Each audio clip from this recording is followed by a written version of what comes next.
drinking hot chocolate and delving into a book are two of life's pleasures, and normally our favorite things are bad for us.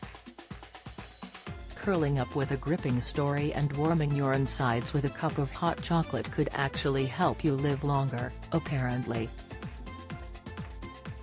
Express.co.uk chatted to Dr. Deborah Lee from Dr. Fox Online Pharmacy to find out why. Autumn is here, which means it's time to stock up on hot chocolate and prepare for more nights in. It's long been said that there's nothing so good as curling up with a hot drink and a good book, but did you know there's evidence to prove it? Who knew a frothy mixture of cocoa and milk and a novel had any significant impact on your health? According to Dr. Lee, both things have been proven to lower your blood pressure, which is linked to greater longevity. She said, "Your blood pressure is crucial for your health, and lifestyle factors are vitally important as they have a huge impact on basic health parameters such as heart rate and blood pressure. Simply putting your feet up with hot cocoa and a good book could do wonders for your health. Oh, and why not have a few small squares of dark chocolate, not milk chocolate, to go with it?"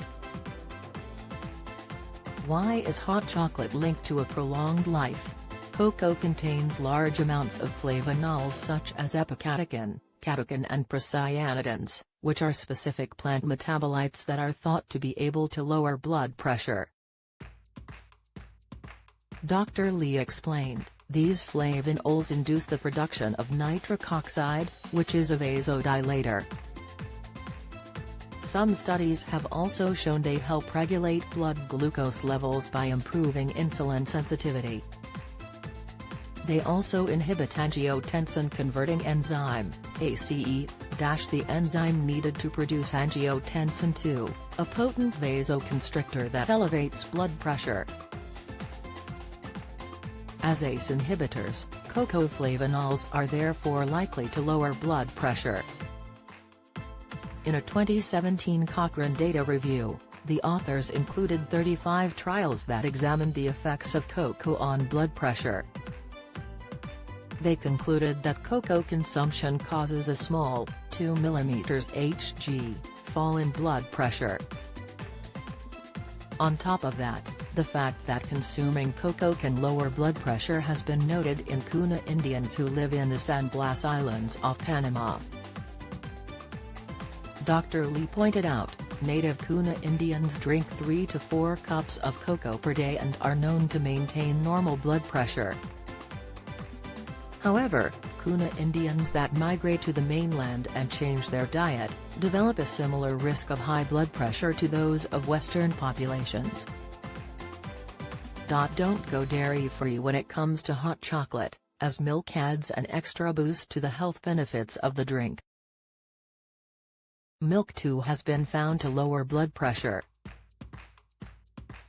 In one 2006 study, the authors investigated the link between milk consumption and high blood pressure.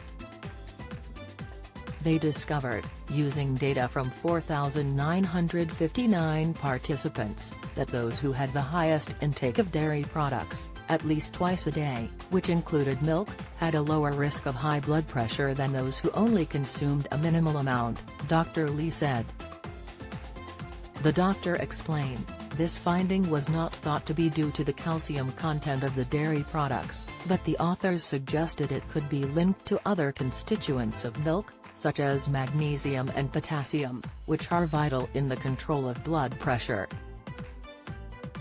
In the study, those with the lowest risk of high blood pressure also had the highest levels of linoleic acid, a polyunsaturated fat derived from vegetable oils, known to be beneficial for the heart.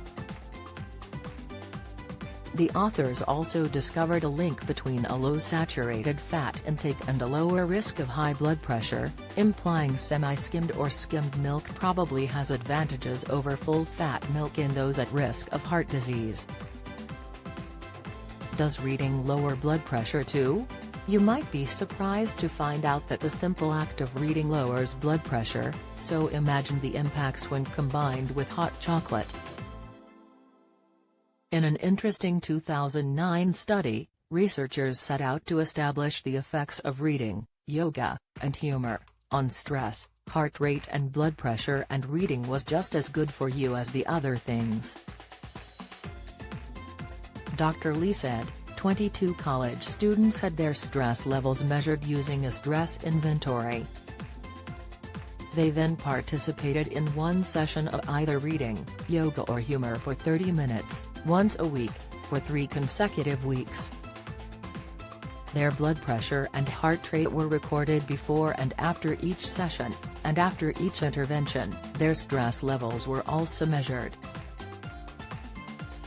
All 3 interventions had a similar effect on reducing stress levels. Systolic blood pressure, the upper reading, and diastolic blood pressure, the lower reading, fell after all 3 interventions by around 3 mm Hg, and heart rate slowed by around 2 beats per minute. The participants were asked to read non-fiction articles about historical events and innovative technology, but if they relaxed into a good novel, the results might have been even more impressive. Reading has also been proven to reduce stress, which is obviously very beneficial for your mental and physical health. A study from the University of Sussex revealed that reading for just 6 minutes a day can lower stress levels by 68%. Dr. Lee said, researchers believe that delving into a good book helps you unwind and sends you on a mini mental state vacation. It's best to read something you enjoy first thing in the morning or last thing at night.